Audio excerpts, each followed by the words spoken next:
mostrar os lindos rios de águas claras e as belezas raras do nosso luar.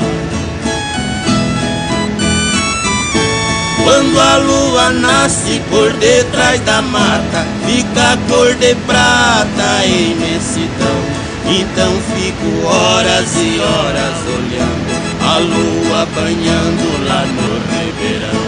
Muitos não importam com este luar, mostrar os lindos rios de